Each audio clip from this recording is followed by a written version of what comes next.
छोड़ गो बाबा को मेरे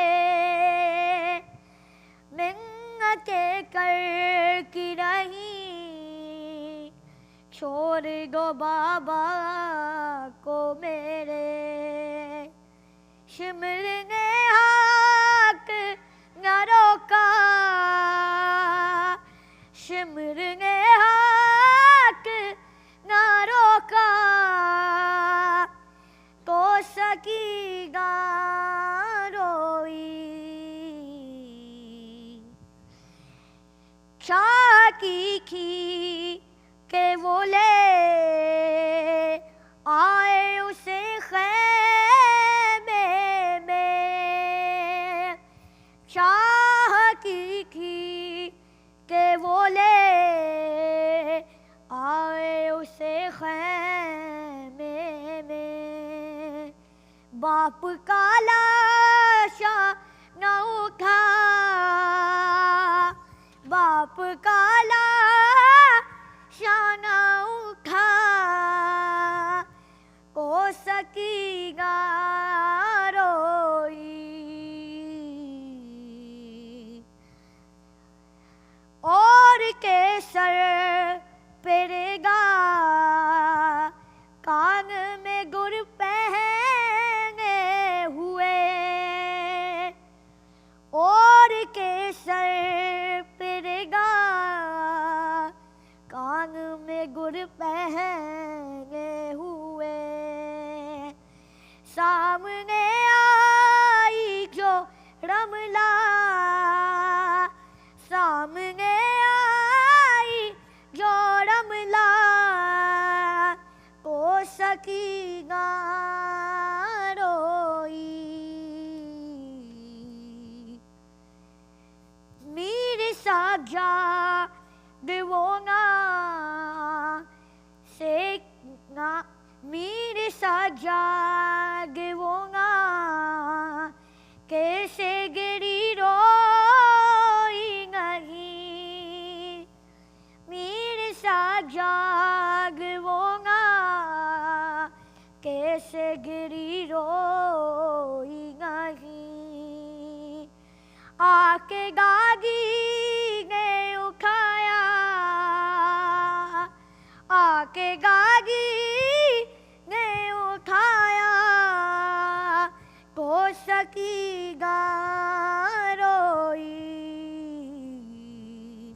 देखा जब बाप का लाशा, को सकीगा रोई। शिमर ने मारा जो गुर्रा, शिमर ने मारा जो गुर्रा, को सकीगा रोई। देखा जब बाप का लाशा, को सकीगा रोई। सलावत।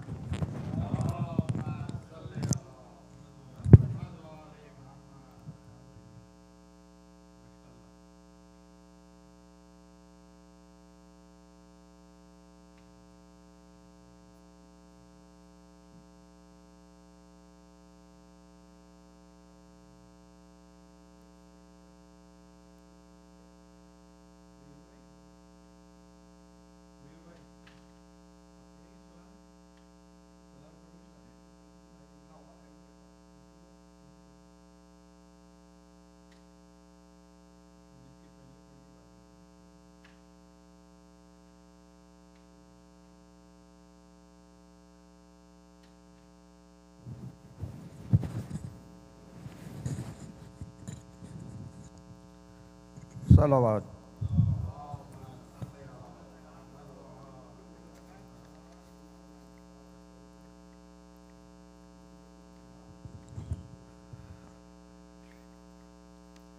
शाम वालों से ये आबिद ने कहा रो रो कर,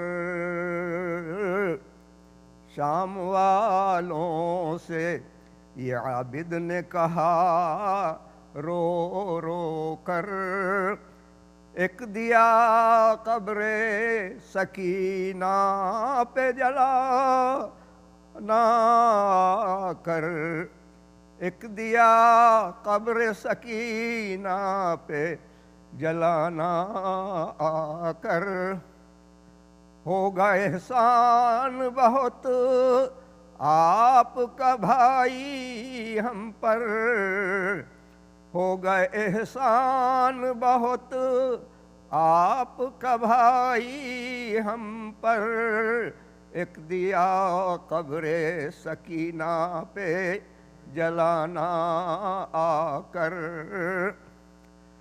عرش کے وہ یہ ہے عرش کے پالوں نے جسے پالا ہے، نور زادی ہے اجالوں سے اسے پالا ہے، اس نے دیکھے تھے کہاں شام کے ایسے منظر، ایک دیا قبر سکینہ پہ جلانا آ کر، دل کی دھڑکن اسے شبیر کی سب کہتے ہیں، دل کی دھڑکن اسے شبیر کی سب کہتے تھے، ساتھ میں اکبر و عباس صدا رہتے تھے،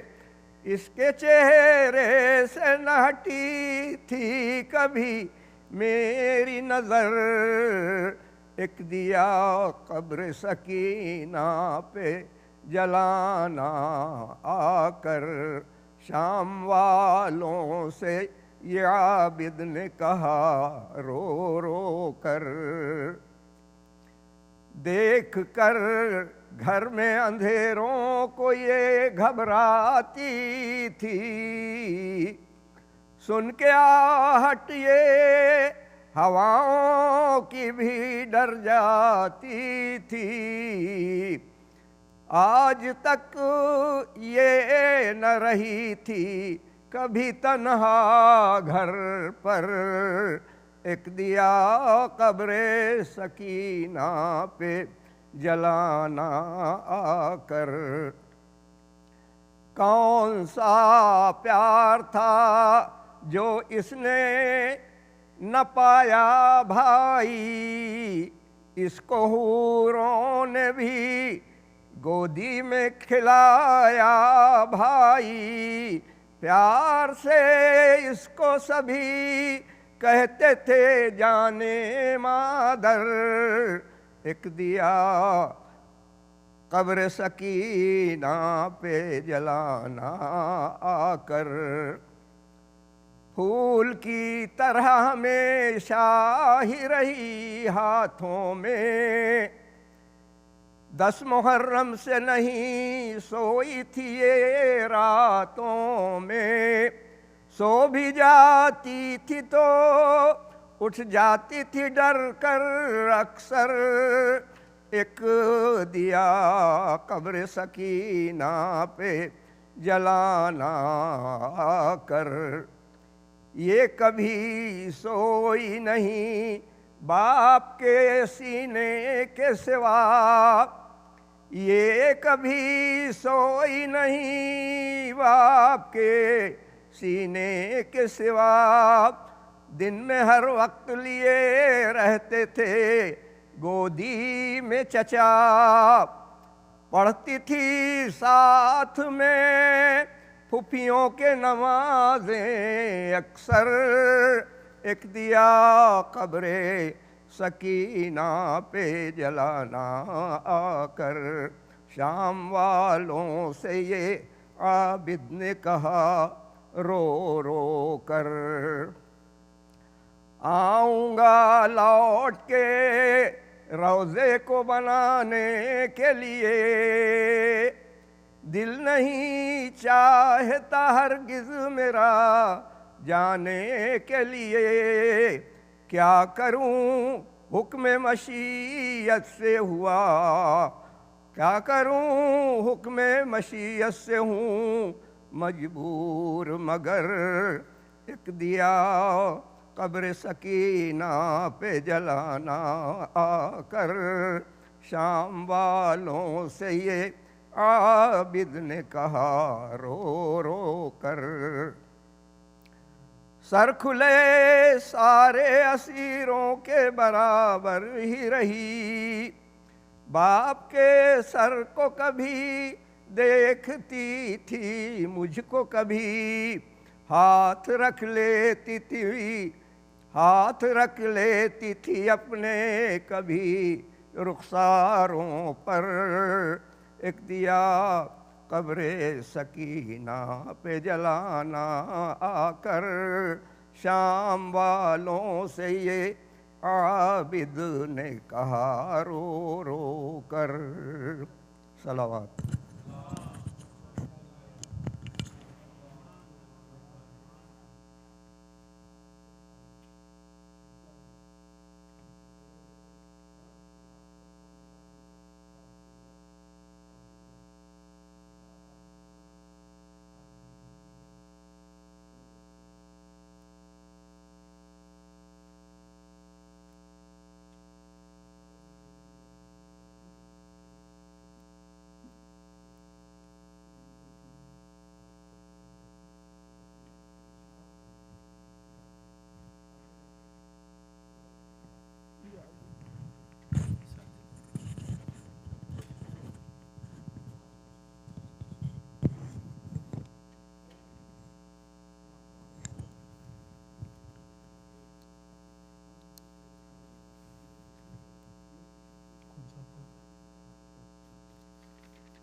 فاتحہ۔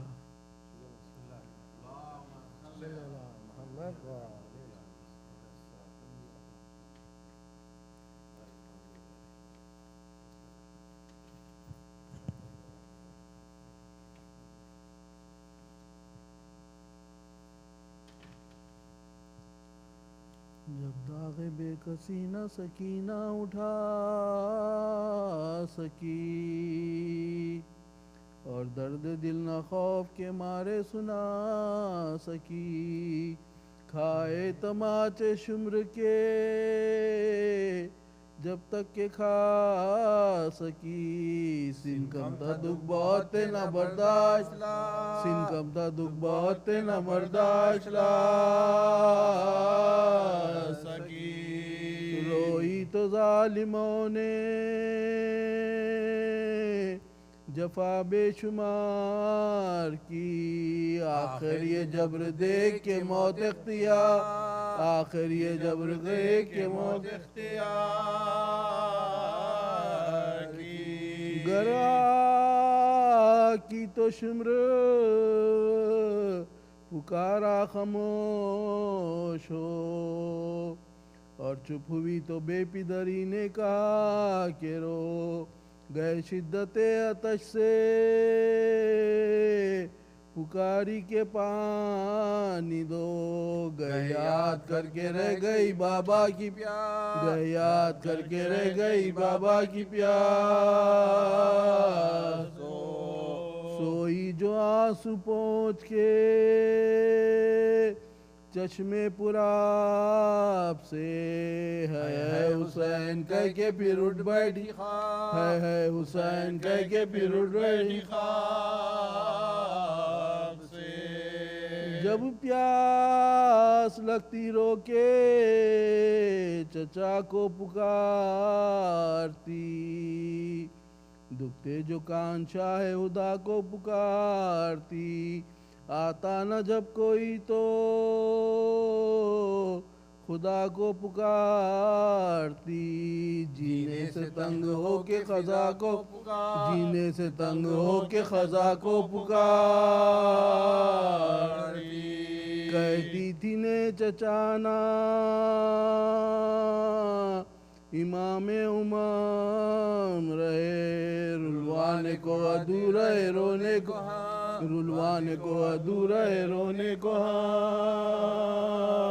رہے، چپ تھی تو چپ تھی بولتی جو تھی ڈری ہوئی، وہاں شمر آیا تن میں ادھر تھر تھری ہوئی تھی، بات بات میں لب پر دھری ہوئی، گردن کی ریس مان لہو سے بھری، گردن کی ریس مان لہو سے بھری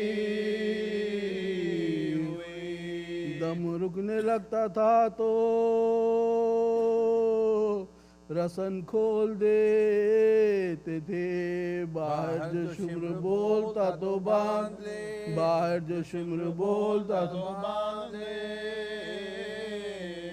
تھے، زندہ سے کہتی تھی یہ کبھی وہ اسیر غم، ہو جائے گا کل ایک تیرا مہمان کم، میت کسی کی نکلے گی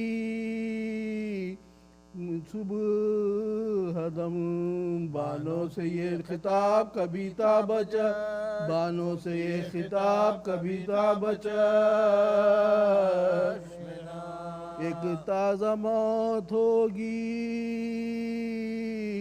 نبی کے گھرانے میں، اماں لٹو گی آج کی شب قید، اماں لٹو گی آج کی شب قید خانے میں، بانو پکاری لٹ تو چکی اب لٹوں گی کیا، بی بی نہ نام لٹنے کا لو تم پہ میں فدا، گوہر چھنے تماچے لگے کان شخ ہوا، لٹنے سے میری بی بی کا پر دل نہیں، لٹنے کے میری بی بی کا پر دل نہیں، زینب کی پشتنوں کے سنا سے فگار ہے، پر میری پیاری بدلے کی امید، پر میری پیاری لٹنے کی امید اب کیا لٹوں گی مال، نہیں زر نہیں رہا، اکبر نہیں رہا علی اصغر نہیں رہا، رہنے کو قید خانہ ملا گھر نہیں رہا، ہاتھوں میری ماں بندی زیور نہیں، ہاتھوں میری ماں بندی زیور نہیں رہا، دولت ہے کون سی جسے زندہ میں کھوں گی، رونا تھا جس کو رو چکی اب کس کو رو، رونا تھا جس کو رو چکی اب کس کو رو گی، کبرا ہے اور تم ہو یہ سجاد ناتواں، گر یہ بچے تو نام ہے ورنہ دوں بے نشاں، وہ بولی سب رہیں گے سلامت پہ ہم کہاں، اس نے کہا خدا نہ کرے ایسا کی، ماں نے کہا خدا نہ کرے ایسا کی عرض دیکھ لو گی جو پچھلی کو ہوئے گا، بابا کی رونے والی کو سب کن بھرو، بابا کی رونے والی کو سب کن بھروئے گا، اب موت میری سب کو مبارک کرے خدا، مرتے ہی میرے قید سے سب کنبہ ہو رہا، جاتا رہے بخار برادر کا بے دوا جنت کو ہم روا ہوں مدینے کو وہ جنت کو ہم روا ہوں مدینے کو گل ہو سکینہ لے کے بلا سب کی مر گئی حیدر کی پوتی مشکلیں آسان حیدر کی پوتی مشکلیں آسان کر گئی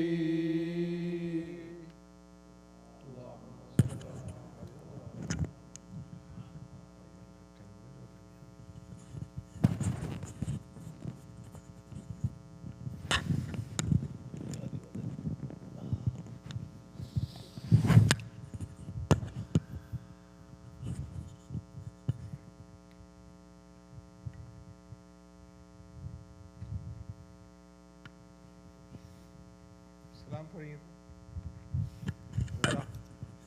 سلام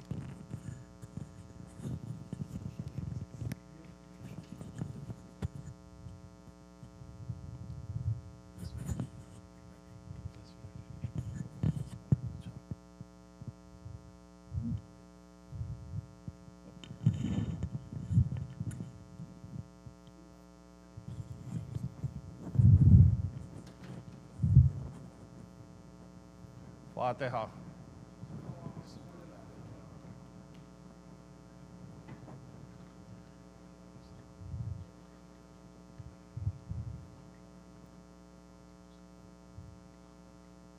پر محمد و آل محمد صلوات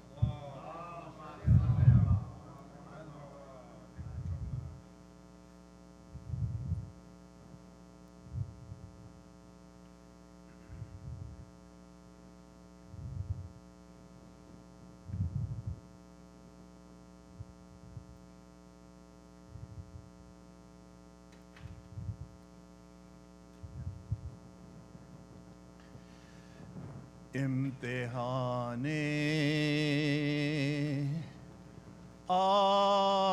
عاشقی میں کیف پاتے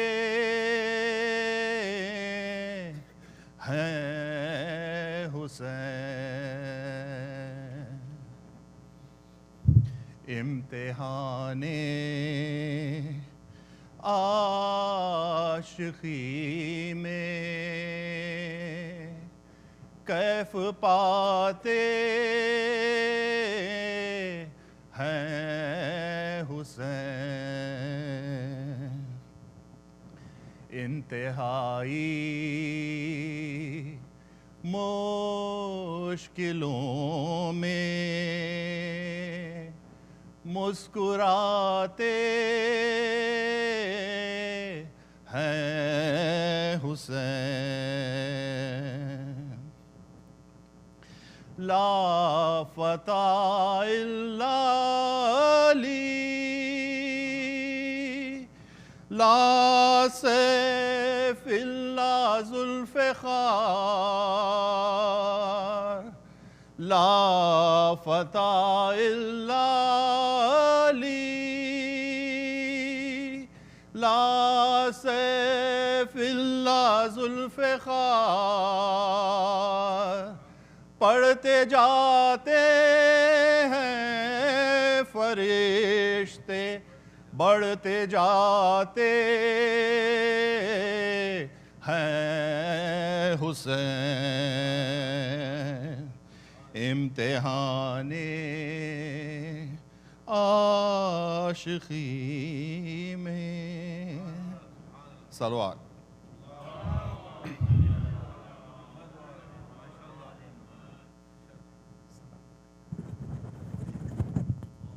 اللہم صلی اللہ محمد وعلی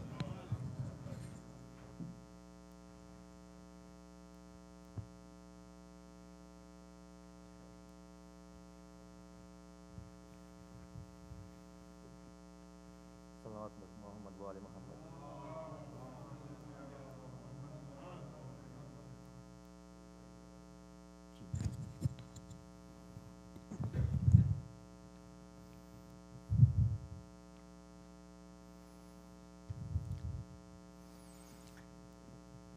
سلام ایک سلام بی بی سکینہ کی مناسبت سے آپ لوگوں کے سامنے پیش خدمت ہے. قید تنہائی میں دم گھٹنے لگا ہے میرا,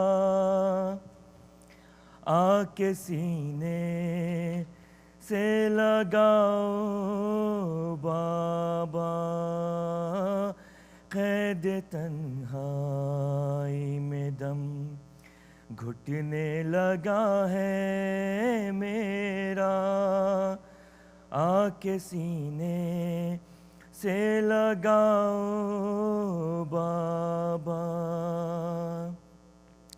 میں اندھیرے میں اکیلی نہ مر جاؤں کہیں, مجھ کو مرنے سے بچاؤ بابا, قید تنہائی میں دم.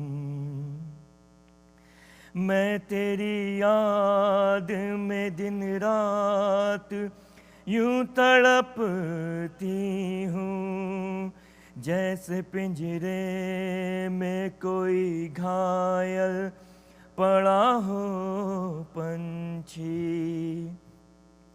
موت کا خوف ہے سناٹا ہے ویرانی ہے, میری امداد کو آؤ بابا, قید تنہائی میں دم. مجھ کو عادت ہے تیرے سینے پہ سر رکھنے کی, چین کی نیند بھلا کیسے زمیں پر آئے. قید خانے میں تو پڑتی ہے بلا کی گرمی, اپنی گودی میں سلاؤ بابا, قید تنہائی میں دم. میرے دادا نے رہا کتنے کیے تھے قیدی, اس کی پوتی ہوں مگر قید میں مجبور ہوں میں. نام لے کے تیرا رونے نہیں دیتا ظالم, اب میری قید چھڑاؤ بابا, قید تنہائی میں دم.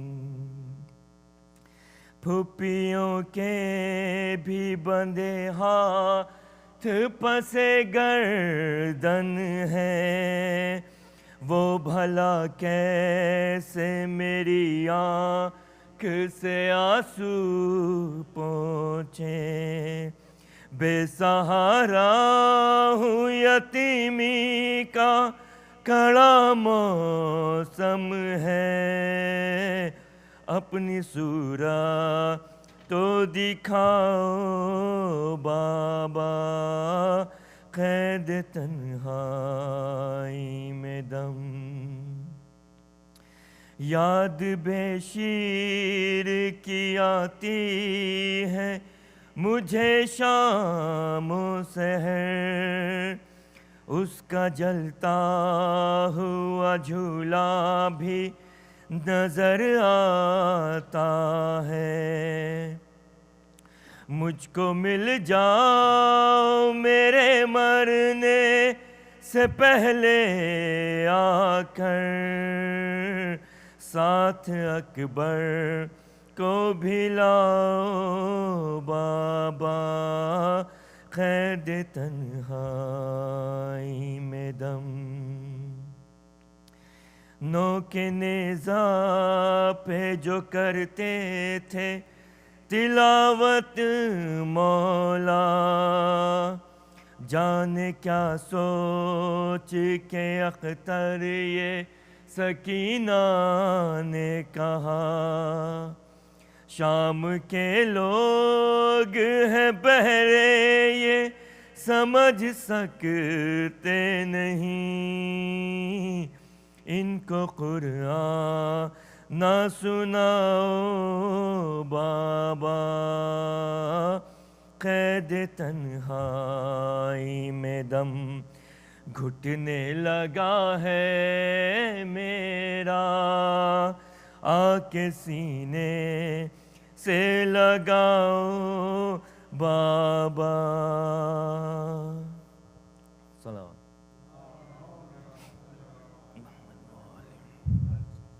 جی۔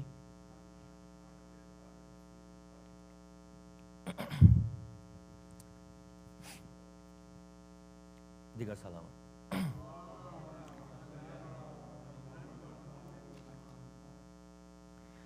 بانو یہ عابد کو بتلا رہی ہے، میری سکینہ کو نیند آ رہی ہے،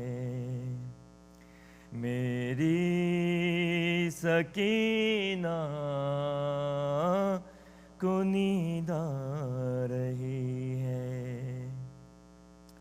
کہہ دو ہواؤں سے آہستہ آئیں، کہہ دو پرندوں سے غل نہ مچائیں، کہہ دو اندھیروں سے واپس نہ جائیں، کہہ دو اندھیروں سے واپس نہ جائیں، جاگی ہوئی چین کچھ پا رہی ہے، میری سکینہ کو نیند آ رہی ہے، شاید رسن کی اذیت ہوئی کم، مدھم کرو بیویوں شور ماتم، سجاد زنجیر بولے نہ اس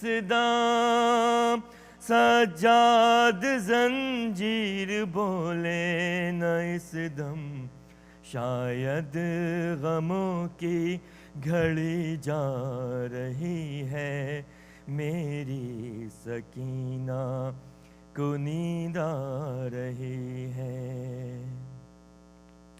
یہ شام غریباں کی جاگی ہوئی ہے، تماچوں کے ڈر سے نہیں سو سکی ہے، ذرا پھر گلے کی رسن جو کھلی ہے، ذرا پھر گلے کی رسن جو کھلی ہے، سکوں سے جو اب سانس لے پا رہی ہے، میری سکینہ کو نیند آ رہی ہے، میری Sakina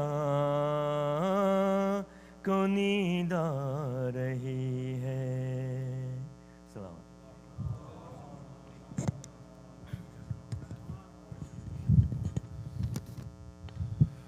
Salawat. Tonight's program is sponsored by Mrs. Nina Jafri and her family.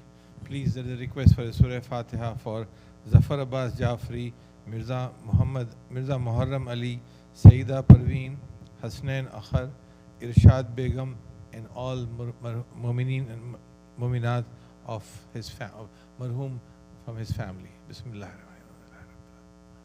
Ya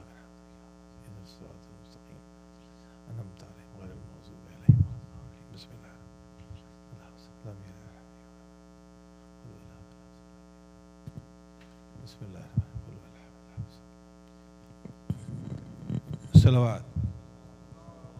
Sallallahu Muhammadin wa ali Muhammad. Next weekend, which is September 9th and 10th, there's a children's program, ages from 0 to 15 years. Insia Sheikh will be responsible on the ladies' side from 8:30 p.m. to 9:30 p.m. So those of you who are interested, please sign up for this children's program with Mrs. Insia Sheikh, and make sure you bring the children for that. That'll be 9th and 10th of September next weekend, inshallah. And also, this is the last day for Sheikh Fayyaz Jafar here at the Baitul Qaim. Alhamdulillah, he was. We really benefited from his knowledge, and we pray for his success, inshallah. And we also pray that he'll remember us in his schedule for not only just during Ayyam-e-Azha, but also during the rest of the year for other wafats and wiladats and shahadat, inshallah. So please do come, because we are only about a turnpike down the turnpike. No. So alhamdulillah, he was very good, inshallah. Please pray for his health, and also please pray 5 times Amma Yujib for all those who are in need of our dua. Bismillahir Rahmanir Rahim. Amma yujibul mustarra iza da'a wa yakshifu as-su'u. Amma yujibul mustarra iza da'a wa yakshifu as-su'u. Amma yujibul mustarra iza da'a wa yakshifu as-su'u. Amma yujibul mustarra iza da'a wa yakshifu as-su'u.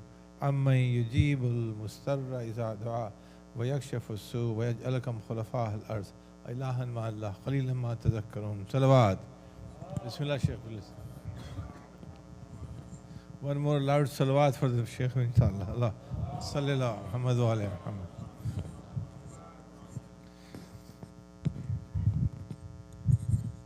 He had a very busy Sunday, mashallah. He had a couple of majalis, inshallah.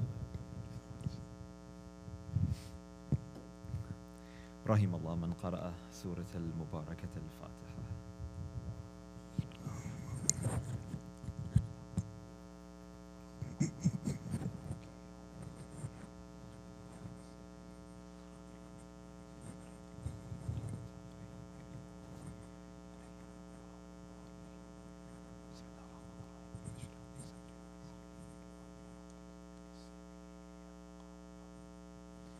أعوذ بالله من الشيطان الرجيم. بسم الله الرحمن الرحيم وبه نستعين. صلى الله عليك يا سيدي يا مولاي يا رسول الله وعلى أهل بيتك المظلومين.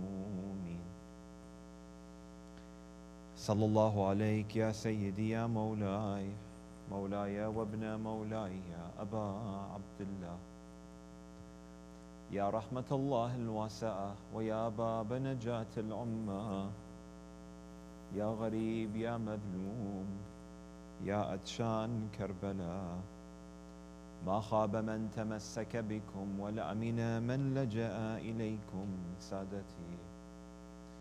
يا ليتنا كنا معكم فنفوز والله فوزا عظيما. اللهم صل على محمد وآله. قال الله العظيم في محكم كتابه الكريم وقوله الحق والأصدق القائلين: أعوذ بالله من الشيطان الرجيم. ألا تحبون أن يغفر الله لكم والله غفور رحيم. آمنا بالله صدق الله العلي العظيم.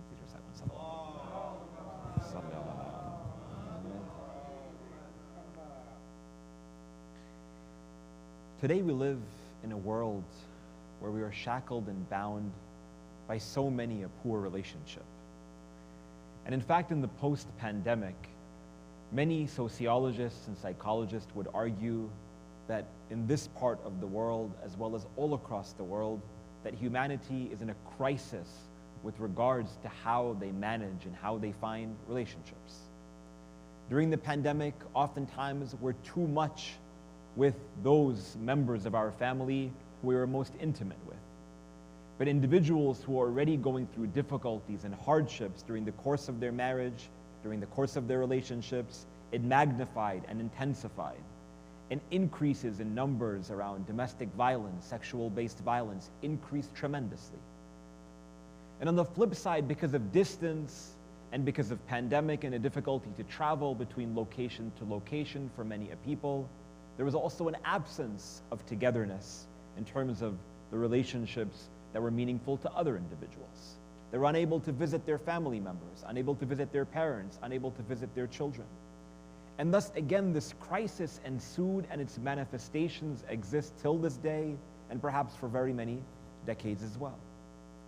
And seemingly, again, amongst many sociologists, there is this theory that in order to have a positive relationship, you need to have a wide variety of different characteristics. Amongst these characteristics is a balance when it comes to time. Not too much time, not too little time. You love your spouse, but sometimes you need your own space, you need your own distance. A balance of time is ingredient number one. They would argue that a second important characteristic of a relationship is presence. Every single one of us at this very given moment are present in Baytul Qa'im at 9:11 p.m. on whatever the day is today, September 3rd, 4th, whatever. We are all physically present in this location. But at the end of the day, that's not how we define a sense of presence. We define presence with a sense of mental presence. Are you truly here with me? Are you following what it is that I'm saying? Are you attentive to the moment? Every single one of us, we are physically present with our children. We're physically present in this gathering right now. But to have real presence means to give in not only your physical being in that midst of that relationship or that interaction, but also your metaphysical, intellectual, emotional capacity as well. I could be with my child while my child is talking to me, but my mind could be elsewhere. I could be looking at my phone, I could be looking at the TV. My mind could be thinking about work or family or finances or whatever it might be. So when my child talks to me and is telling me a story about that which took place in school, I have no idea what it is that they said to me. So that's a second ingredient toward a meaningful relationship, is presence. And thirdly, according to many studies and many experts, that the third important ingredient is affection. To show a sense of care, to show a sense of compassion, to show a sense of love and adoration for those around us as well. And truly, every single one of these most important and prime ingredients for a successful relationship has been taught to us and prescribed to us by our messenger Muhammad sallallahu alaihi wasallam. Undoubtedly, the language differs. Undoubtedly, methodology might be a little bit different. But nonetheless, there is this super strong emphasis in terms of how we deal with, in terms of how we interact with those around us. If you take a look, for instance, at the Holy Quran, there is an emphasis on ummah, on this notion of community. There's an emphasis on community building. In fact, the hadith states from the Messenger of God, he states, أمرني ربي بمدارات الناس كما أمرني ربي بفرائض الصلوات. He states that my Lord has commanded me to community building, literally organizing people, in the same way that he has commanded me to obligatory prayers. The work that we do in building our institutions, in our mosques, in gathering people together, in feeding them, in caring for them, in managing time in a program, all of those details is that which the Prophet ﷺ speaks to. Because why? Because there's a strong opportunity to build something far greater than just a mosque or an institution. That's a relationship. A relationship that has the opportunity to transcend beyond the mosque, beyond school, beyond work. Can be something that allows for our communities and generations to grow for decades, if not centuries, much later.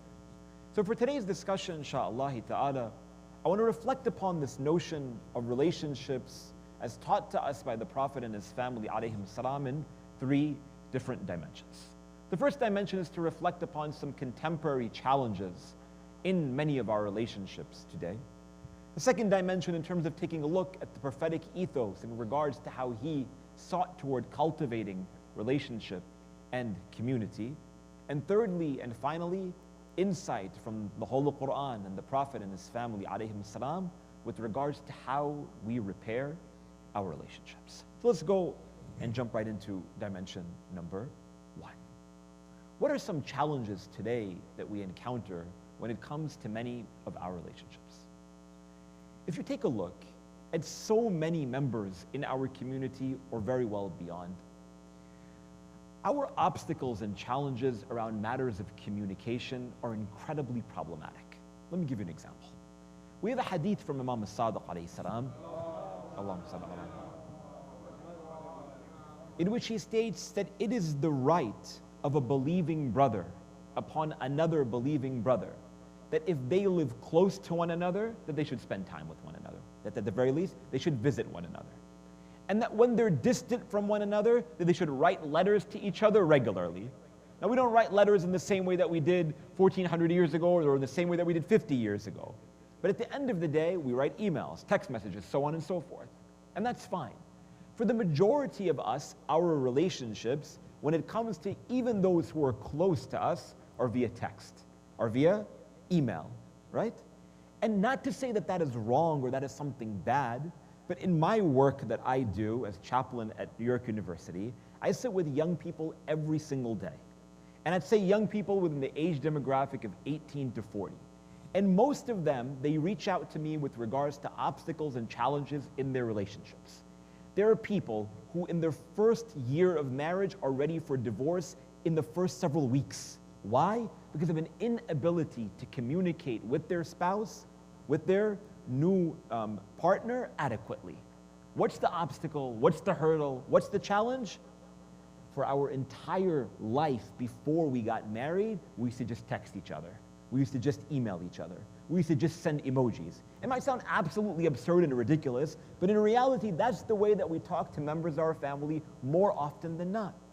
An inability to communicate adequately and properly and share and express emotion in a meaningful way creates the long-term obstacles and challenges and problems that we see every single day.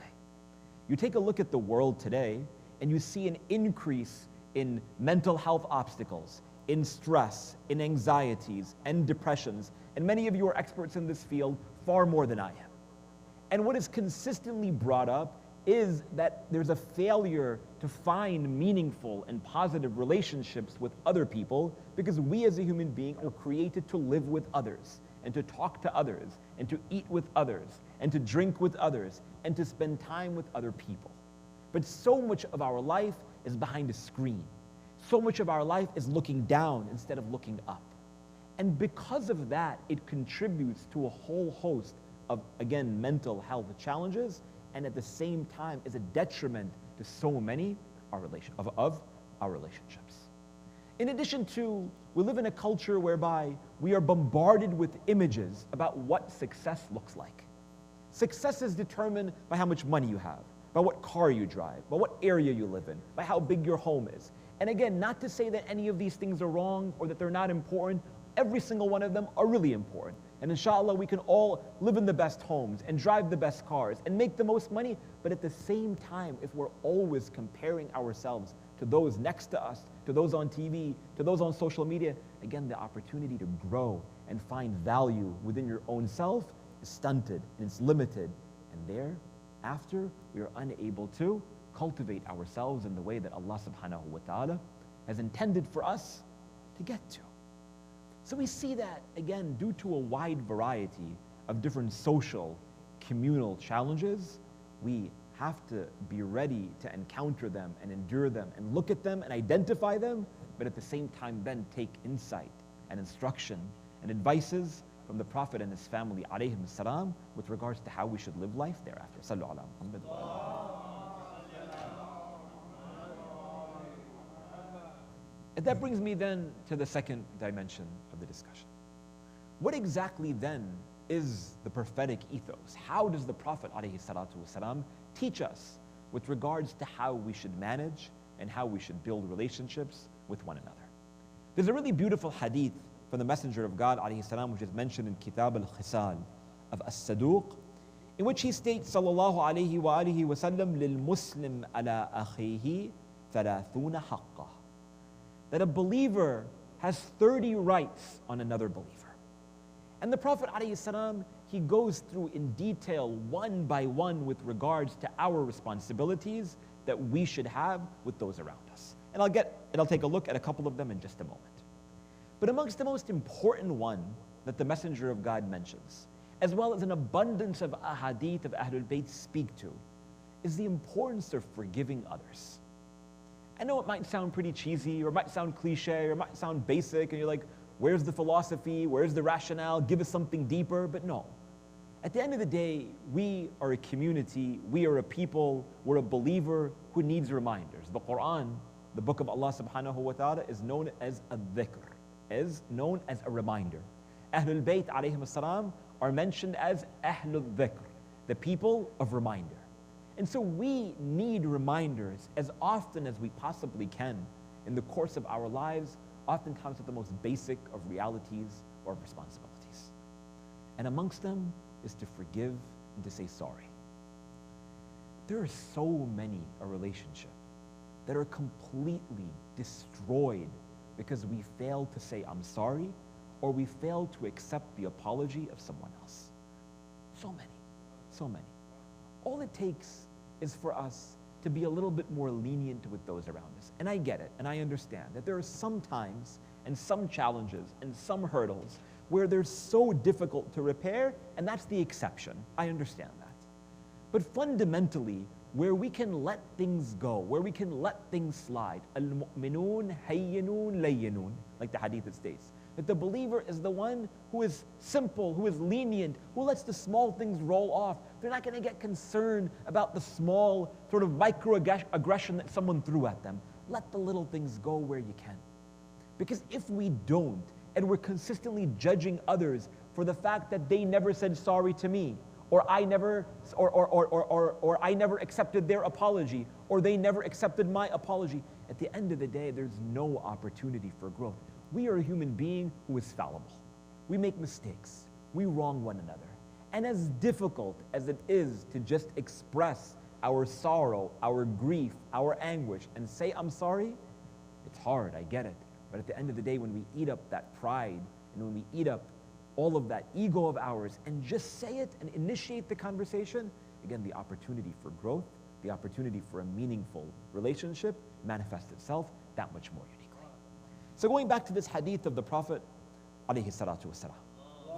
Allahumma salli. He states that لِلْمُسْلِمْ عَلَى أَخِيهِ ثَلَاثُونَ حَقَّةً. That for the Muslim, for the believer, they have 30 rights on their brothers, on their sisters. يَغْفِرْ زَلَّتَهُ وَيَرْحَمْ إِبْرَتُهُ وَيَسْتُرْ أَوْرَتُهُ وَيُقِيلُ أَثْرَتُهُ وَيُقْبِلْ مَعْذِرَتُهُ. The majority of them speak to the importance, again, of how we interact with others. Again, this really integral and important means of communicating in an adequate, in a kind, in a respectful way with one another. وَيَشْكُرْ نِعْمَتُهُ.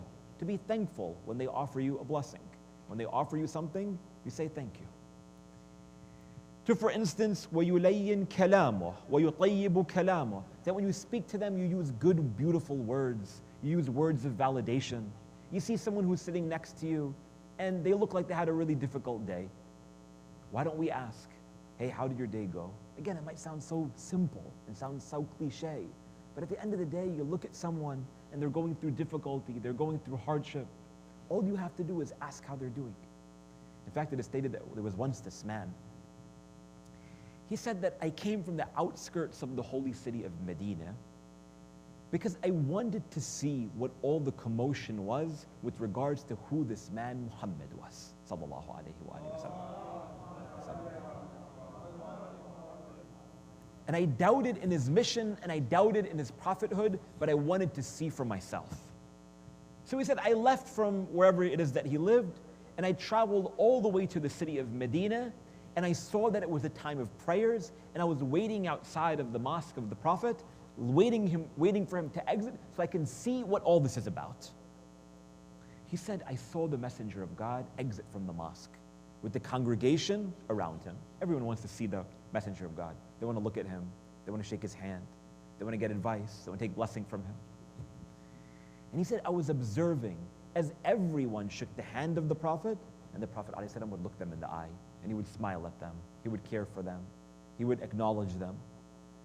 And he was there one by one until every single one of those in the congregation dispersed. He said, thereafter I went to approach the messenger of God. I went to approach this man, Muhammad, but from a distance I saw this elderly lady who came to the Prophet ﷺ. And she began to speak to and complain to about all of the difficulties and challenges in her life. I'm not well, my husband passed away, my children did this, financially is this. She went on this huge list. And he said that I was waiting for the messenger of God. He's the prophet, he's the head of state, he's a leading authority, he has a big family, he has a responsibility. But he stood there looking at this woman, validating and acknowledging every single thing that she said until she felt content in her own heart. And he said, at that moment, I knew that this man, Muhammad, was the messenger of Allah subhanahu wa ta'ala.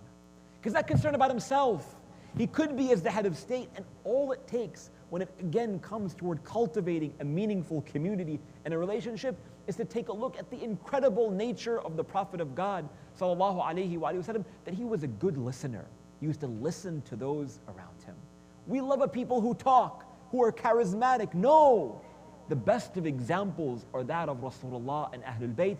And in our family, in our friendships, and in our relationships, it's so important to listen before it is that we speak. Furthermore, we go ahead and we take a look at another tradition in which it is stated, again, with regards to how we care for those around us.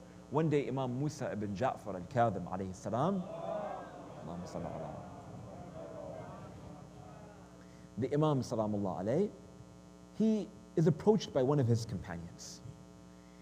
And the Imam alayhi salam tells him, he says, oh my companion, my brother, he said, where you been? Not seen you in a long time no see. He says, Ya ibn Rasulullah, kuntu maridan, that I've been really sick. So I've not been able to attend your lessons, I've not been able to visit you. And the Imam alayhi salam, he was moved to tears. He said, what do you mean you were not well? Why didn't you tell me? He said, I couldn't get off my bed. He said, why didn't you send one of your family members to tell me? The Imam, this man is telling me, he said, oh, I mean, you're a busy guy. I can't occupy you with my burdens, with my issues. He says, no, my responsibility is to be of service to you. At the end of the day, what are Ahlul Bayt except this mercy to the world? And what is our responsibility except to emanate their mercy to the world? That's it, that's all we got. We got nothing else. Our job is to walk in their footsteps and to be like they were with those around them and to cultivate an environment, again, that emanates those most perfect and metaphysical and sublime qualities of the Prophet and his family, alayhim salam, and all it starts with is the way that we interact with others. Really, it doesn't take that much to change the world. كُونُوا دُعَاةً لَنَا سَامِتِينَ, as the hadith of the Imam states, bring people to us quietly, بِغَيْرَ أَلْسِنَتِكُمْ, without using your tongues, just be, just act like us. Just take our example and seek toward applying that in your work, in your life, in your school, in your relationships, with your family, with your spouse, with your children, and just take a look at to see how the world will change. Again, we complicate things a lot. We don't need to. All we have to do is go back to exactly who they were and resemble our lives after their lives to understand what it means to be caring, to understand what it means to be compassionate, to understand what it means to love, to establish justice, to establish grace, to show beauty to those around us. Sallu ala Muhammad wa alihi.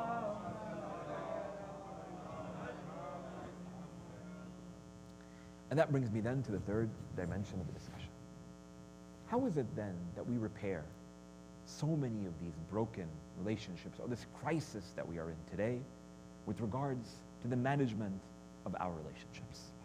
A couple of points as established by the Prophet and his family, alayhim salam. The first one of them is to make an effort to mend all of that which was wrong. In that narration from the Prophet alayhi salam, he states, Islahu dhat al-bayn afdal min ammat al-salati was-siyam. That mending relationships between two people is better than the performance of recommended acts of prayer and recommended fasting. The best act of worship, after fulfilling our acts of obligation, according to numerous ahadith of Ahlul Bayt alayhim salam, is to see two people who are going through issue and to seek toward bridging that relationship back together. When I was leaving the Islamic seminary, I went to one of my teachers. I told him, I said, Sayyid, I said, I'm going back to America.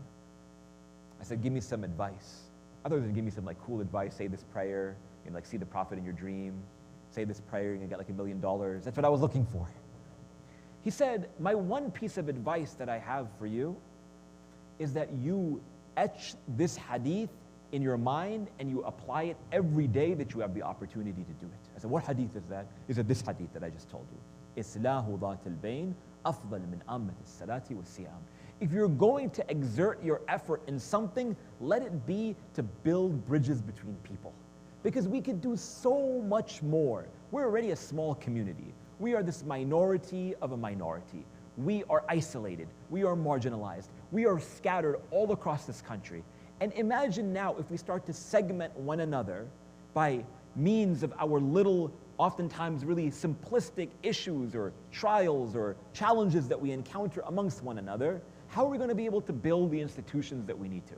We need to build hospitals, we need to build domestic violence shelters, we need to support those who are homeless in the streets, and we need to do it and emanate and allow for the light of Ahlul Bayt alayhim salam to be exposed in every single pocket of this country.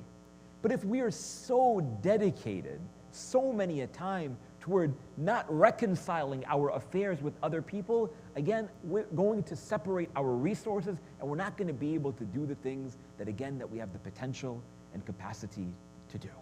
So step number one, again, my friends, is to do our very best toward, again, mending and repairing those broken relationships. In a hadith from the Messenger of God, he states, Ya Ali. Now listen, this hadith is narrated in Kitab al-Khisal, also of Shaykh al-Saduq. The Prophet ﷺ is giving advice to Amir al-Mu'mineen. The best of creation, giving advice to his brother Amir al-Mu'mineen. Means that every single one of us have to be attentive. Ya Ali, ثلاثة من مكارم الأخلاق. There are 3 character traits which are of the best of etiquette. تصل من قطعك وتؤتي من حرمك وتعفو عمن ظلمك. He states that the first responsibility of yours is to reach out to those who cut off their relationships with you. You have a brother who doesn't talk to you. You have a friend who, for whatever reason, you got into an argument. You have an aunt that you haven't spoken to in 10 years. All it takes is this small effort. Send a message of Eid Mubarak.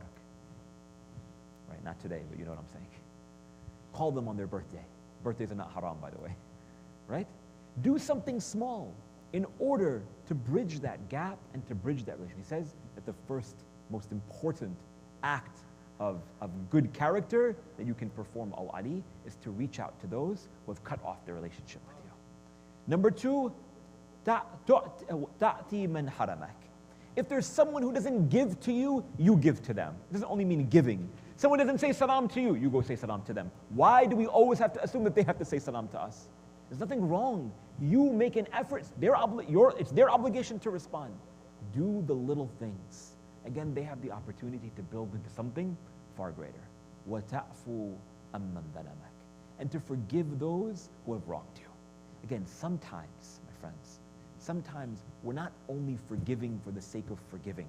Sometimes people wrong us and they hurt us and they take away our rights. And this creates so many a challenge in our lives, in our relationships. At the end of the day, sometimes when we forgive others, we're forgiving for the sake of Allah subhanahu wa ta'ala. There was a lady who came to me a few months back, and she said, Sheikh, my husband, he beats me every single day. For so many years until we ended up getting, alhamdulillah, separated. And I'm safe, and I'm comfortable, and everything is fine. But every day I go to the mosque. I go in Layal al-Qadr. I go to Majlis and Muharram. I listen to lectures. I'm surrounded by people always telling us to forgive others. How can I forgive this husband of mine, or this past husband of mine, when he did what he did to me and ruined my life? And truly, her life was ruined after this incident. And I was thinking about it, and I'm looking at all of these advices from Ahlul Bayt alayhim salam, and truly you see the wisdom and the power and the authority and the mercy and the gentleness of Allah subhanahu wa ta'ala. Sometimes we don't forgive because we're totally satisfied or we're willing to sort of, push under the rug what someone did to wrong us. But sometimes when we forgive and we say, oh Allah, look at me, in spite of what this person did, because you have asked us to forgive, I'm going to forgive, we're able to heal, we're able to move forward. And so I told her like this. And she said that those first days when she's asking Allah subhanahu wa ta'ala, oh Allah, forgive him, right? At the end of the day, I was unable to utter those words with any sense of sincerity. But thereafter, I realized that the more and more I would be asking God to forgive this man who was so oppressive to me, in reality, I was able to remove him from my memory. I was able to get past that and take care of my kids, get back up, get a job, do the things that I needed to do to take care of myself. And truly, through the remembrance of Allah subhanahu wa ta'ala, we find rest within this heart. We find a sense of contentment. Sometimes it's hard to forgive, so sometimes you don't want to forgive for the sake of that individual. Forgive because Allah subhanahu wa ta'ala has asked you to forgive. And when we demonstrate mercy upon others, we will see that Allah subhanahu wa ta'ala will show mercy upon us in ways that we could have never imagined. Sallu ala Muhammad wa ala.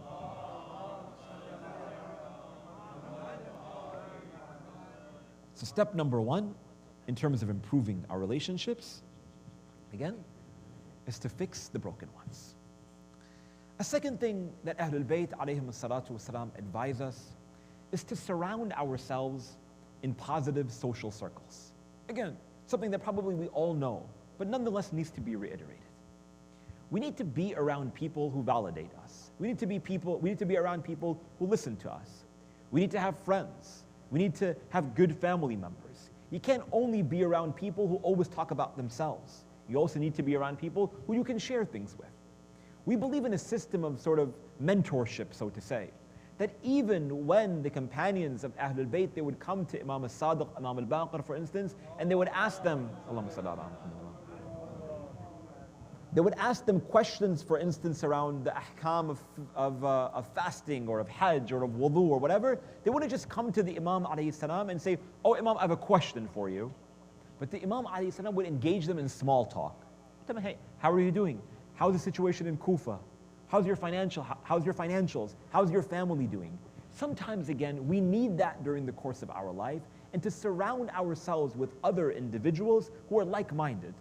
Again, we live in a community, we live in a society that, again, like I said before, bombards us with images of how we should be and who we should be. Because the idea is that if every single one of us seek to be a carbon copy of the others, we're going to all be successful. So we should all wear the same clothes, we should all drive the same cars, we should all go to the same schools, we should all do the same professions, and that's how life goes. In reality, that's not what Allah subhanahu wa ta'ala intends for us. So we need to be around people who are not only focusing on physicals, but are also focusing on metaphysicals. Where you can have a conversation with someone about, anything in depth, more than work, more than school. We all have obstacles, we all have challenges, we all are concerned about family, and we're all concerned about relationships. Where can we find friends? Where can we find members of our family where we can talk to them about Allah subhanahu wa ta'ala? And again, I don't mean that every single one of our conversations needs to be some sort of deep reflection on this hadith from Kitab al-Kafi or something like that. No. But you appreciate the blessings of Allah subhanahu wa ta'ala. You're driving and you look at the moon and you say, look to your brother, look how beautiful the moon is today. What a blessing of Allah subhanahu wa ta'ala. Ahlul Bayt alayhim salam, they would extend and expend so much in energy in terms of commanding us to contemplation and reflection. In fact, if you take a look at many of our ahadith that are narrated from the Prophet alayhi salam, they're narrated by whom? They're narrated by Amir al-Mu'mineen. And how does the Imam alayhi salam narrate those hadith from the Prophet? He would state, I was walking with the Prophet alayhi salam when he said this. And then another hadith states, I was walking with the Prophet alayhi salam as we walked by the graveyard and he said this. I was walking with the Prophet alayhi salam when he looked up at the stars and said this. Meaning what? They would spend time walking. They would spend time talking. They would spend time conversing. They would spend time reflecting. And that's what it means to have a meaningful, positive relationship.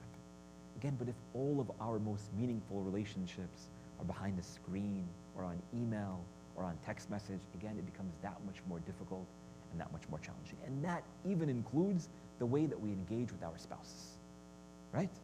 You don't always have to talk about work. You don't always have to talk about kids. You don't always have to talk about what you're going to eat.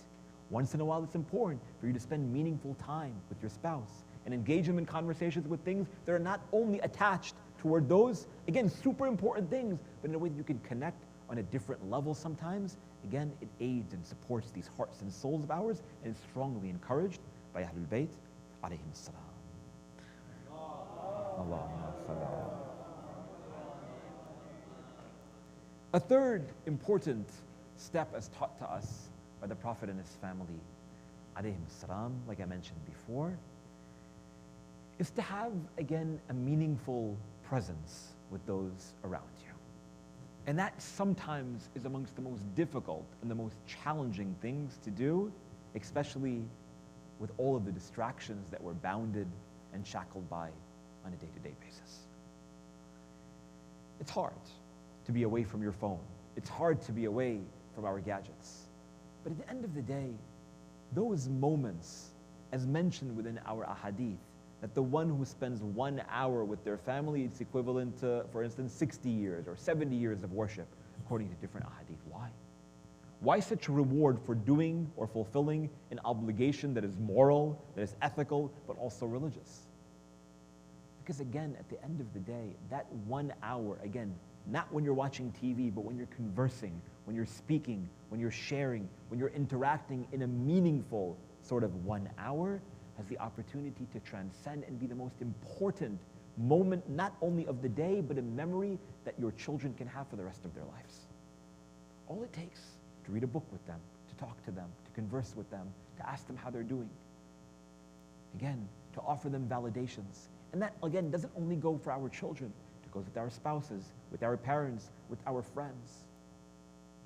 To have a sense of real presence means to be attentive, means to be focused, means to be diligent with regards to how they're feeling, with regards to how they're doing, with regards to the way that we're interacting with one another. We all know this.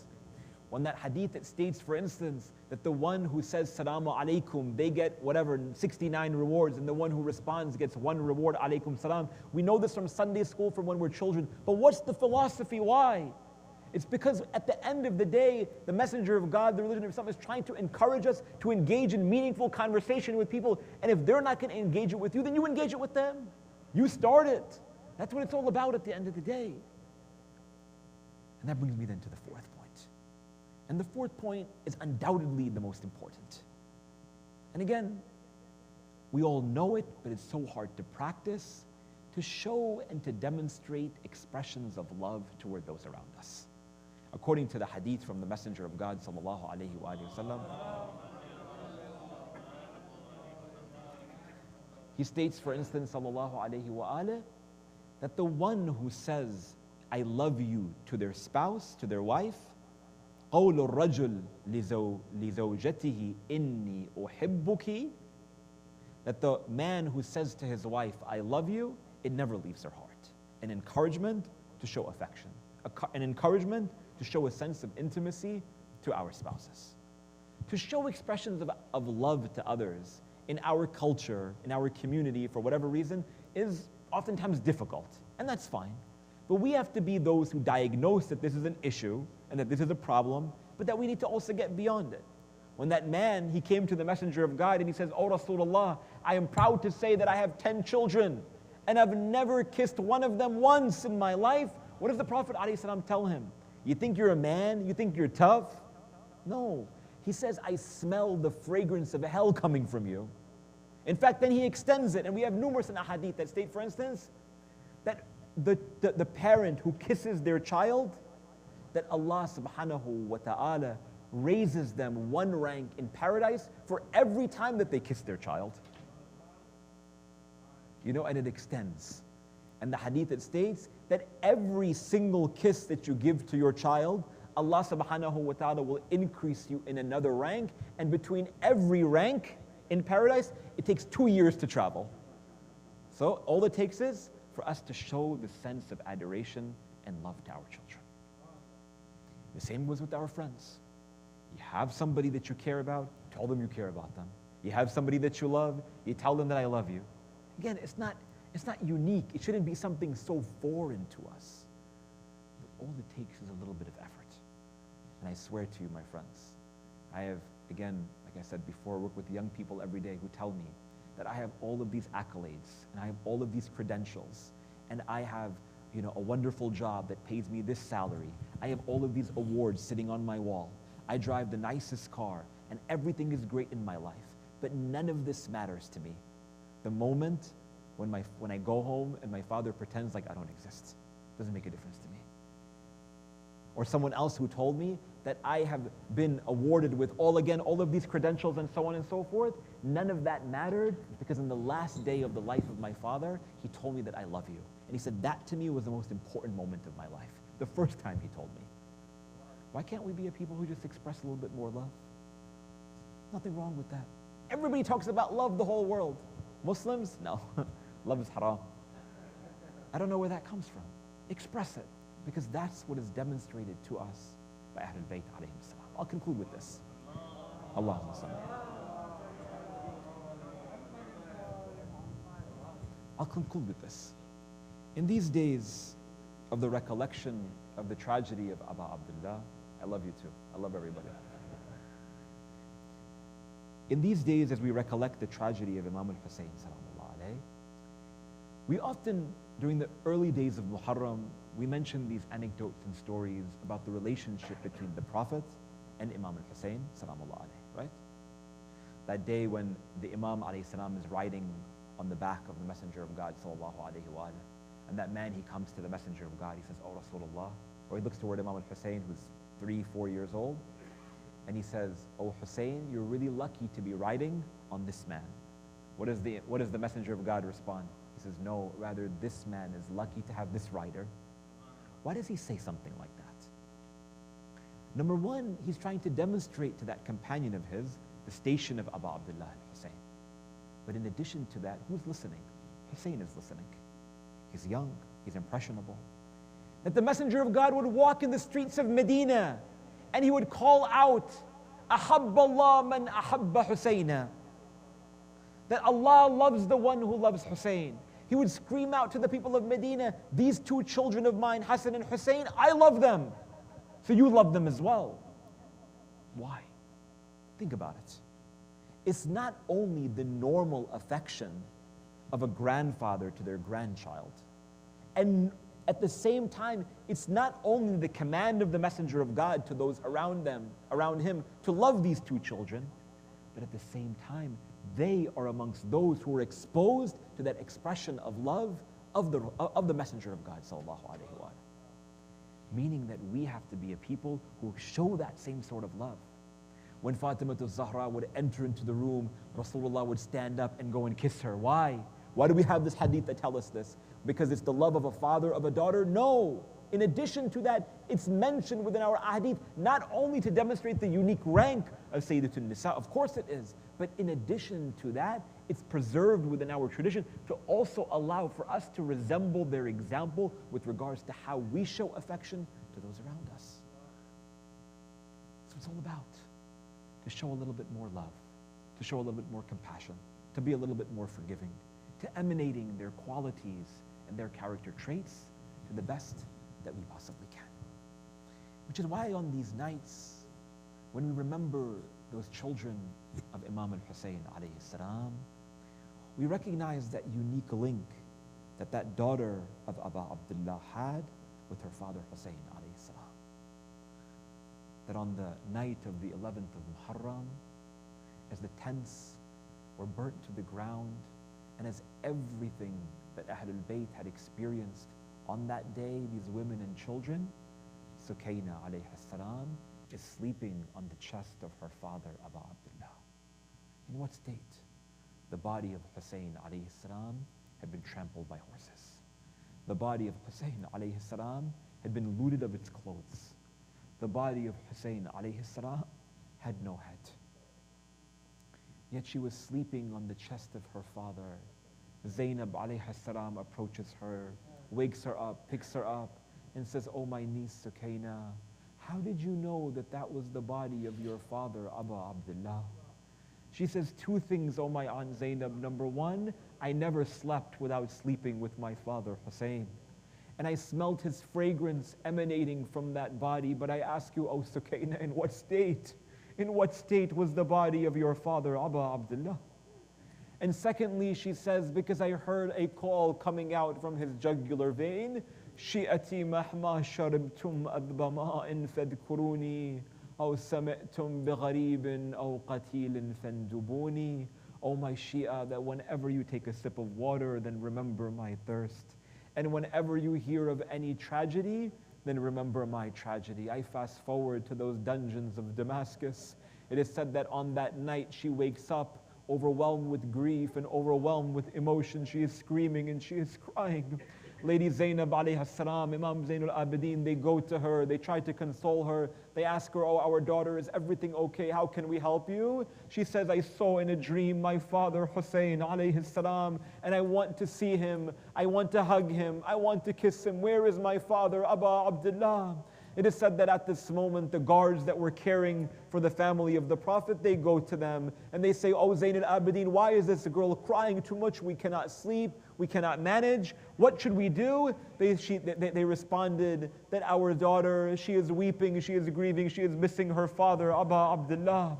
It is stated that they go toward the house of Yazid ibn Muawiyah. They say, oh Yazid, this daughter of Hussein, she is screaming, she is crying, she is weeping. She wants her father Hussein. So you know what he does? He pushes the head of Aba Abdullah to them and says, go and take her father back to her. It is said that at this moment, these guards, they come and they place the head of Aba Abdullah on a platter and they cover it with a piece of cloth and they place it in front of Sukaina. You know what she does? She looks up and she says, oh man, I did not ask for food, nor did I ask for drink. I want my father, Aba Abdullah. You know what happens? You know how she responds? At this moment, they say, remove this piece of cloth and you will see the body, you will see your father Hussein. She lifts up the cloth and she sees the head of Imam al-Hussein alayhi salam with the wound on his forehead, with his beard dyed in his own blood. You know what she says? She says, Ya Aba man alladhi aytamani. Oh my father, who is the one who has made me an orphan? Who is the one who has dyed your beard in your own blood? You know what happens? She takes the head of her father, she embraces it, she holds on to it really tight. Only a few moments later she falls to the ground. It says that Zainab alayhi salam tries to help her up. At this moment, Imam Zainul Abidin says, Inna lillahi wa inna ilayhi raji'un. Oh my aunt Zainab, leave my sister, for she has passed and she has left this world.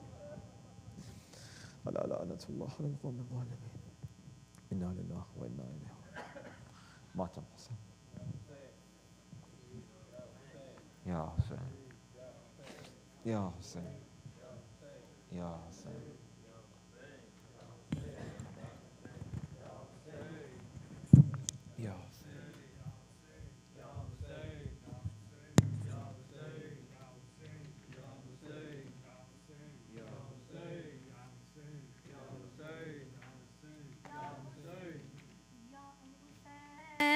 Ya Hussein, Ya Hussein, Hussein, Ya Hussein, Hussein, Ya Hussein, Hayya ala khairil amal, Hayya ala, Hayya ala.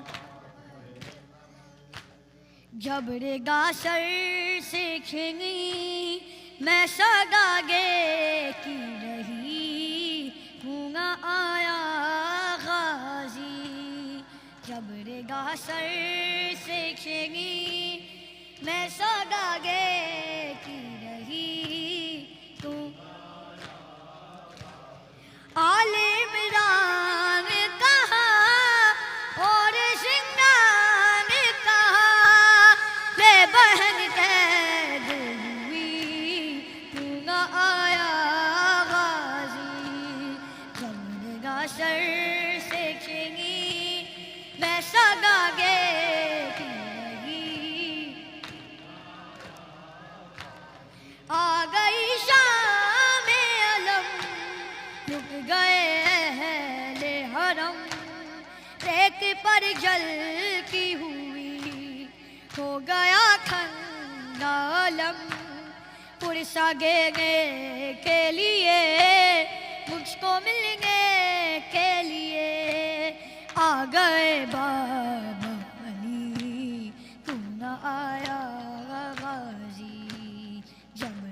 سر سے چھنی گے کی نہیں دھوپ میں Coca شجر بھوک سے آباد کھگر ہے برہنا میرا سر کیا نہیں تجھ کو خبر اے علمگار وفا اس بہن کو باخدا بھوک سے گارش کی مری تو نہ آیا غازی جب رگا سر سے چھینی میں سگا گے تو نہ آیا غازی کیا کہوں شعر میرے تیرے گاہوں کو لیے یہ مسلمان سارے شہر گر شہر گئے خلق کے کوفہ کبھی خلق کے شام کبھی بارہا غم پہ ہنسی تو نہ آیا غازی میرا سر سے چھنی میں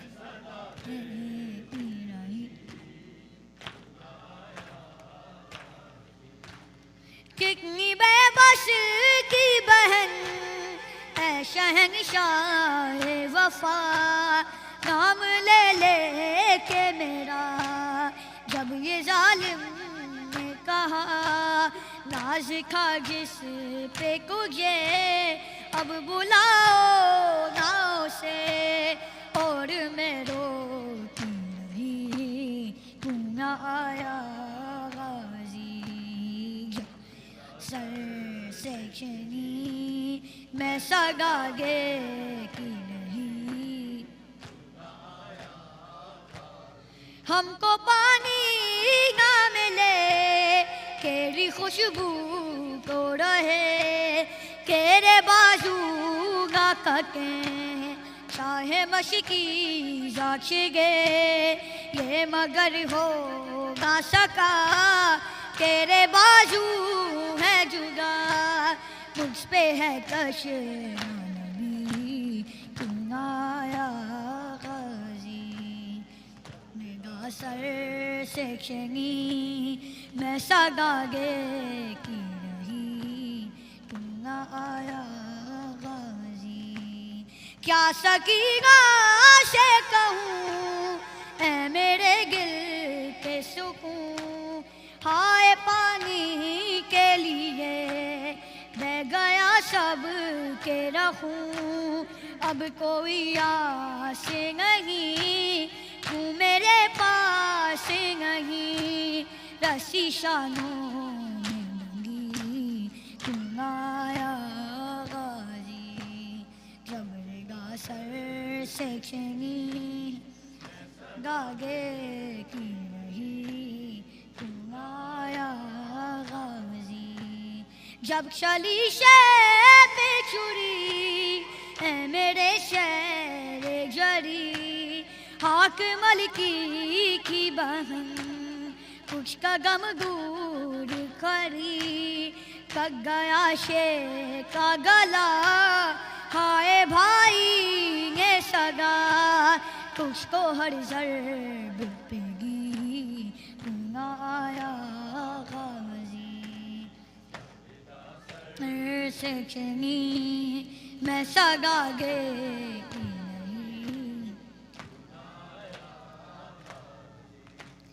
قید خانے میں قضا جب سکینہ کو ملی دیکھ کڑکے کا کفن بخشی گفنائی گئی اس گری نام تیرا صورت ناد علی بس میں گہراتی نہیں تو نہ آیا غازی جب رگا سر سے چھنی میں سگا گے کی نہیں تو نہ رویا ریحان قلم کر کے یہ بات رقم خون میں ڈوب گیا میرے غازی کا علم زخمی زینب کا جگر طوف شاہ کا سر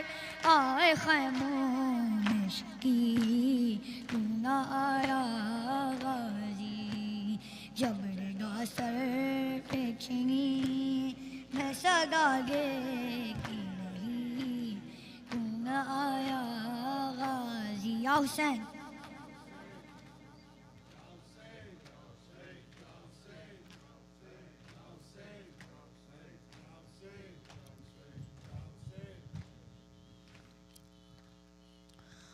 مارا گیا دریا پہ جو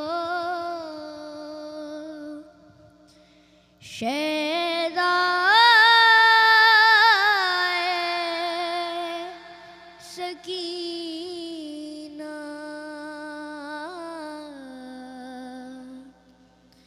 شیرگ سے صدا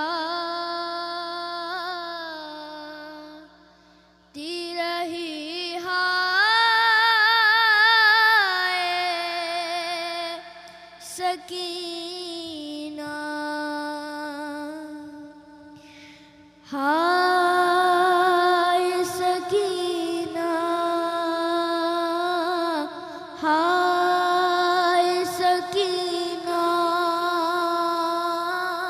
ہائے سکینہ ہائے سکینہ ہائے سکینہ ہائے سکینہ شہ سے کہا عباس نے ڈر ہے مجھے آقا شہ سے کہا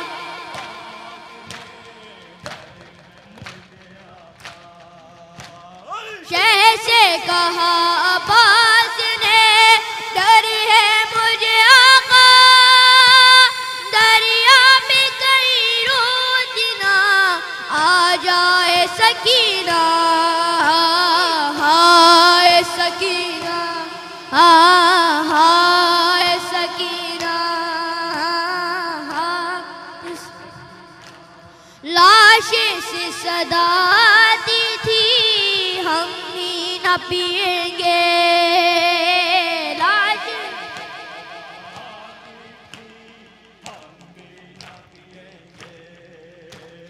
لاشیں سے صدا آتی تھی ہم ہی نہ پئیں گے جب تک تمہیں پانی نہیں مل جائے سکینہ ہائے سکینہ ہائے سکینہ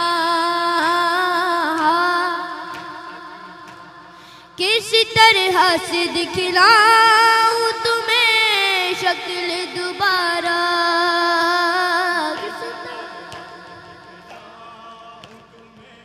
شکل دوبارہ کس طرح سے دکھلاؤں تمہیں شکل دوبارہ جب پانی مشکیز سے بہ جائے سکینہ ہائے سکینہ ہائے سکینہ زینب نے کہا زیر علم پیٹ کے سر کو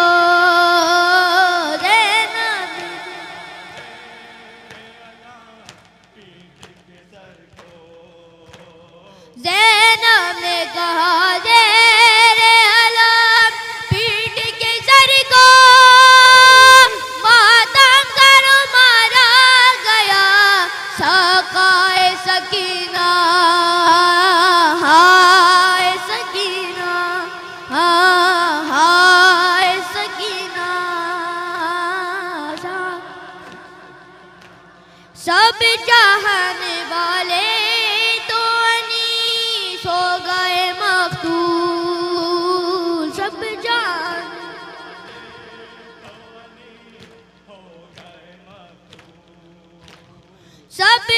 چاہنے والے تو انیس ہو گئے مقتول، رخسار کے نیلاب کسے دکھلائے سکینہ، ہائے سکینہ، ہائے سکینہ، ہائے سکینہ یا حسین۔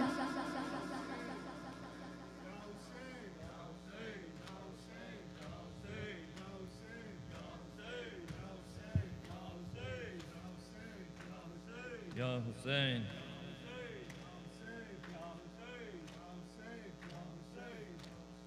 کیا ڈھونڈ رہی ہے جنگل میں سکینہ، کیا ڈھونڈ ہے جنگل میں سکینہ، عباس کے بازو یا بابا کا سینہ، کیا رہی ہے جنگل میں سکینہ، عباس کے بازو یا بابا کا سینہ، کیا ڈھونڈ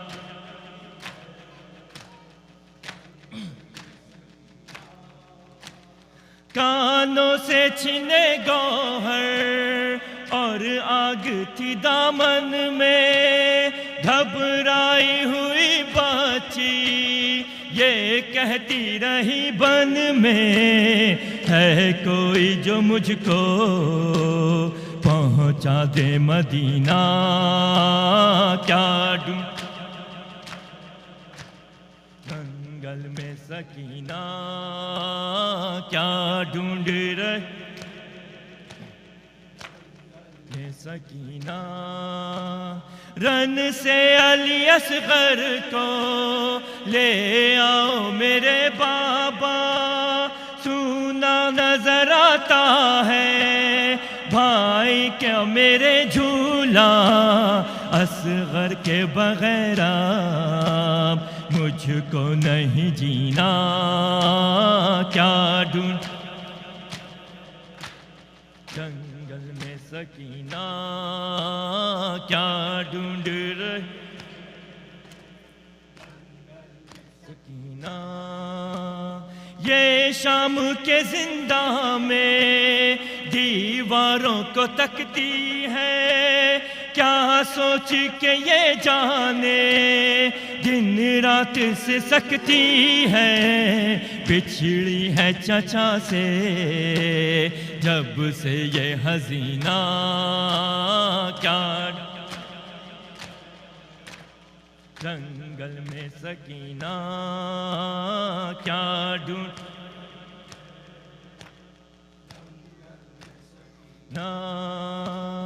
پہنچے جو شہ والا بیٹے کی صدا سن کر، دیکھا کہ رگڑتا ہے ایڑی کو جواں اکبر، نیزے کی انی ہے اور باپ کا سینہ، کیا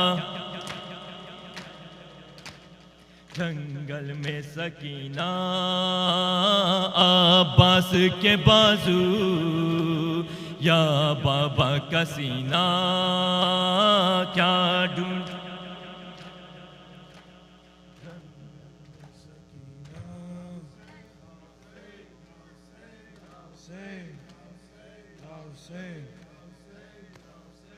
کھا گیا ثانی زہرا کو علمدار کا غم، کھا گیا ثانی زہرا کو علمدار کا غم،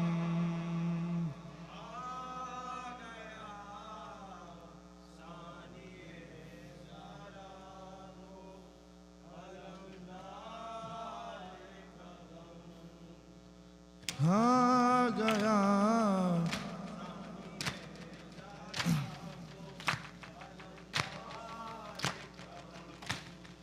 کھا گیا ثانی زہرا کو علمدار کا غم، کھا گیا ثانی زہرا کو علمدار کا غم،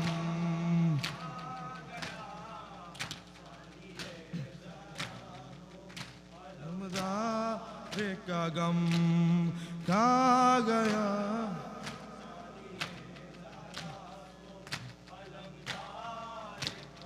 خونی مقتل میں رداؤں کے نگہدار کا غم کھا گیا ثانی زہرا کو علمدار کا غم.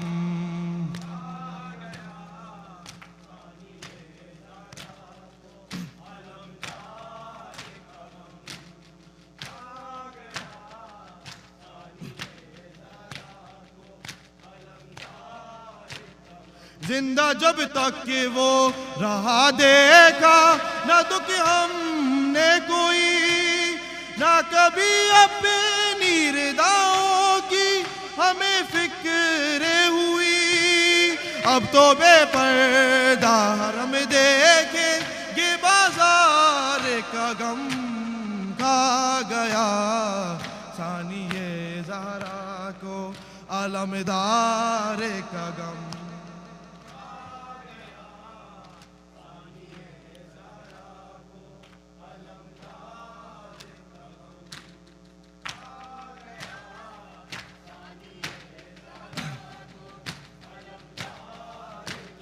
لاش اکبر کو اٹھایا دفن اصغر کو کیا، ٹکڑے قاسم نے چنے پھر بھی صبر کرتا رہا.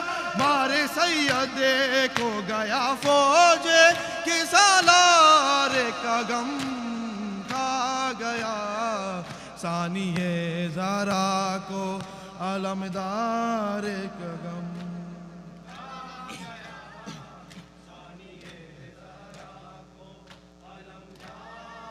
کا غم کھا گیا.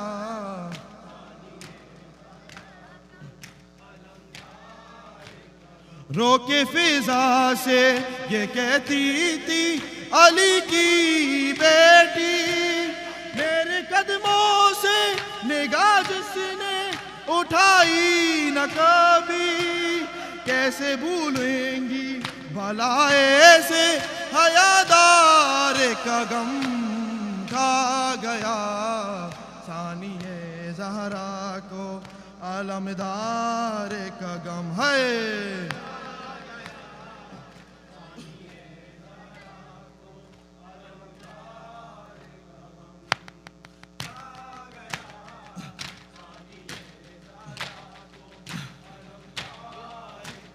کوئی چادر نہ کوئی چہرہ چھپانے کو نقاب، مارتے ہیں لب پہ وہ چری پی کے شراب.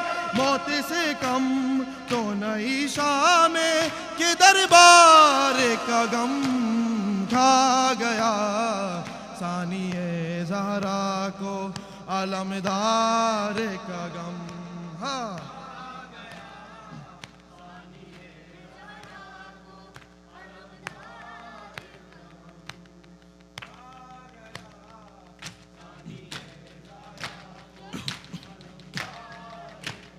خونی مقتل میں رداؤں کے نگہدار کا غم کھا گیا ثانی زہرا کو علمدار کا غم.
السلام علیک یا امین اللہ، السلام علیک یا نبی اللہ، السلام علیک یا حبیب اللہ، السلام علیک یا خاتم النبیین والمرسلین، السلام علیک یا ابا الحسن علی ابن ابی طالب امیر المومنین، السلام علیک یا فاطمة سیدۃ نساء العالمین، السلام علیک یا ابا محمد الحسن بن علی، السلام علیک یا ابا عبداللہ، وعلى الأرواح التي حلت بفنائك عليك مني سلام الله أبدا ما بقيت وبقي الليل والنهار، ولا أجعله الله آخر العهد مني لزيارتكم. السلام على الحسين وعلى علي بن الحسين وعلى أولاد الحسين وعلى أصحاب الحسين. السلام عليكم أئمة المسلمين علي بن الحسين ومحمد بن علي وجعفر بن محمد وموسى بن جعفر وعلي بن موسى ومحمد بن علي وعلي بن محمد والحسن بن علي والحجة القائم المهدي. السلام عليك يا صاحب العصر والزمان، الأمان الأمان الأمان من فتنة الزمان. السلام عليك يا شريك القرآن، السلام عليك يا مظهر الإيمان، السلام عليك يا إمام الإنس والجان. عجل الله فرجك وسهل الله مخرجك وظهورك ورحمة الله وبركاته. اللهم صل على بسم الله الرحمن الرحيم.